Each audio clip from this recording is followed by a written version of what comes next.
Hey everybody, it's Tim with Broken Dice bringing you another little solo battle report. This time it's a little Greek on Greek action. And let's take a look at the forces. I'll talk a little bit about my inspiration for this particular solo battle report, and we'll get on to this. All right, little Thebes versus Sparta. Now, my historical inspiration for this is the Battle of Mantinea, 362 BC. And I picked this one because there are a couple of different quirky things that are going on. Uh, Basically, the background to this is a power struggle between Thebes and Sparta.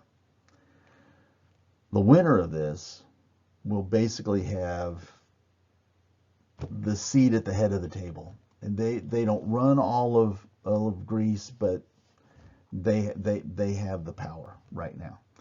And so that's the importance of this battle. And the outcome of this determined who got to sit at the head of the table. So one of the first things I looked at in this battle was the Theban use of an extremely large phalanx of hoplites.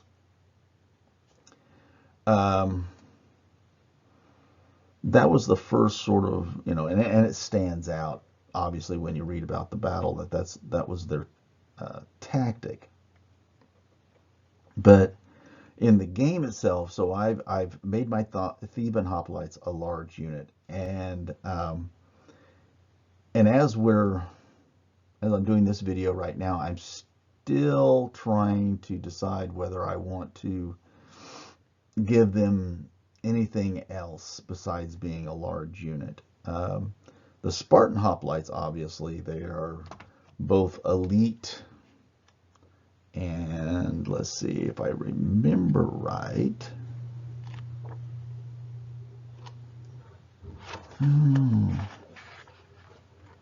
Yeah, the Spartans, they're drilled, stubborn, elite, and they have the phalanx rule. So they have a lot of extras that these hoplites wouldn't, other than being a large unit. So I'm wondering if I may not have to give them something a little bit, maybe drilled.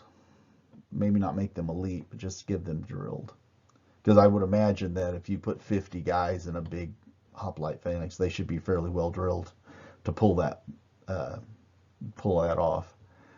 Okay, the second thing in this battle report was, and historically, was the influence of the light units, your skirmishers and your peltasts, on the battle, plus your cavalry. So what I've done is I've given each army a greater proportion of light troops to hoplites and the heavy infantry. And the reason I've done that is a lot of times if we go just off the basics of just a standard later Greek hoplite army, those lighter troops won't have the influence on the game that the actual troops had on the day of the battle, if we keep the numbers proportional. So to try to find that point where the light troops were capable of having that great of an influence on the battle, I've increased their numbers. Instead of it being like a 50-50 mix, it's like in numbers of units, it's skewed way more towards the light infantry stuff, because we know that if one, in the game, skirmishers don't stand up against formed units. They never charge them, and so that's taken out of play. And so the only things that the real hoplites would have to really be concerned with is lucky rolls from the skirmishers and the peltasts, or maybe being attacked by 2 or 3 units of small units of peltasts. But this is what I wanted to get, was that problem solving of what's going to happen when with those light units in the game, even though historically the battle was settled by the Theban and Spartan hoplites. The influence and the tactical use of the light troops set that all in motion. So I wanted to have that at a degree on the game that would actually make a player consider their positions on the table and their use. The second thing is the allies. Neither of the allies for Thebes or Sparta were eager, let's just say. They were lukewarm to the prospect at best, because they know they're just moving from one power base to another. And so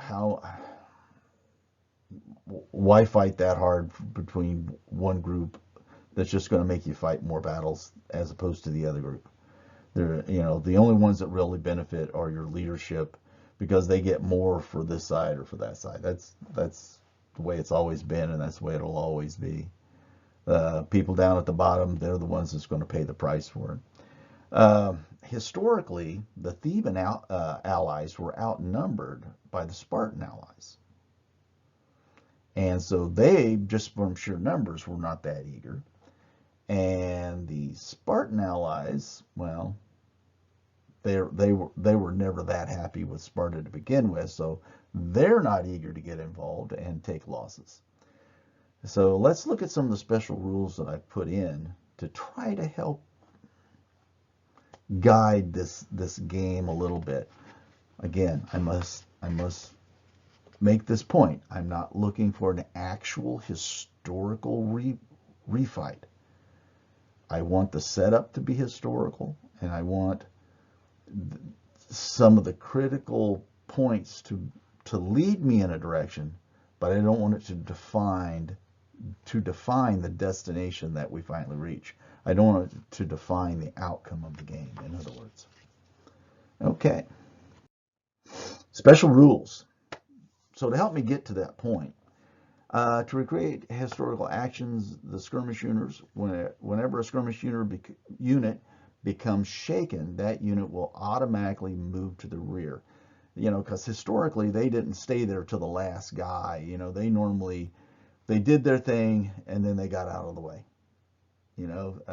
They either chased the other skirmishers away, or they were chased away, or they all just used up their stuff and they all went to the back and said, well, it's up to the big boys now. So that's how we're going to use our skirmishers. And so the Theban allies, because of their lack of numbers, they're only going to engage unless they are charged by the Spartans or their allies. And they're only going, well, not that they're not going to engage, they're just going to engage with their skirmishers. Again, focusing on these light troops and the role they played in the actual battle, their importance level. Because of the reluctance of the allies, I've dropped all the allied leadership for orders rules to 7. So with both sides being very reluctant to get engaged and get moving, that 7 will kind of make things more difficult for that player. Okay, and obviously, like I've mentioned before, the number of light troops has been increased to help represent the unit type's influence on the battle.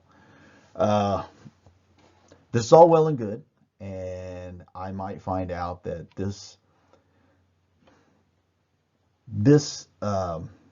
ratio that I've come up with between the lights and the heavy infantry for this particular battle may be too little, too much. We'll see. We'll see how it turns out. But this is the wonderful thing about wargaming. If it doesn't work, we can change it. And it's one of the things that I like most about Hail Caesar. It's a big battle game, but it gives you your base set. But we know through history that there were certain circumstances in which things were not so concrete. All right, let's get started on this. All right, obviously Thebes is trying to break the Spartan hold on power. All right, turn one, the Theban Division, which is the division way to the back on the other side of the table, other end of the table, that is. The division advances rapidly, engages the Spartan skirmishers. I'm not going to go through this battle report like I did the last ones, where I show each and every dice roll and all that. I'm going to give kind of a more of a synopsis of each turn, and I think that's the way it'll flow a little bit better, and you won't have to listen to me so much. Okay, then again, because of the leadership 7, the Theban allies did not advance. They failed their orders. Theban turn 1, obviously a lot of skirmishing action. The Peltas are throwing their spears and javelins and stuff, so a lot of minor damage was done, but nothing. No one was put to the shaken stage as of yet. Spartan turn 1. The Spartans, again, staying with a much more historical refight. I'm letting the skirmisher lines play out these first few turns to see how that operates, and see if my ad hoc rule of having them move to a supporting position behind the hoplites actually works or not. Okay. So obviously they engage their opposite number. The Spartans do. Again, a little damage. You can tell by each one of the red dice, just like I've done in all my other games. They represent the damage done to the unit. Okay, down on the other end, this is just to clarify, the Spartans are on the hill to the right in the picture, and the Thebans are on the flat ground to the bottom.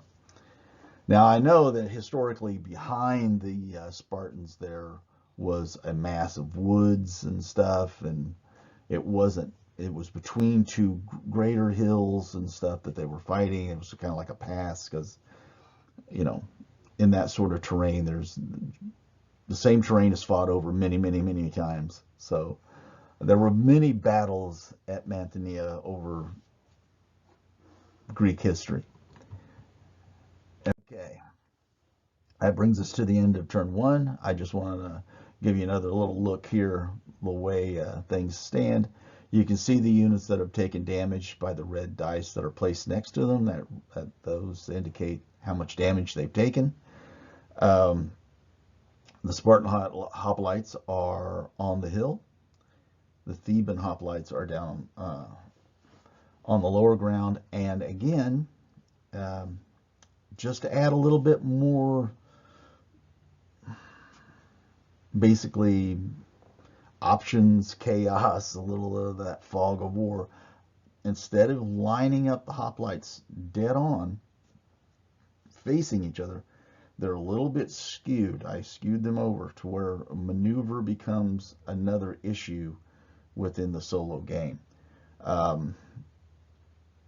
I just like all that sort of chaos that it adds into it. I could have lined them up straight across from each other, had each side advance, and just, but it doesn't have that feel.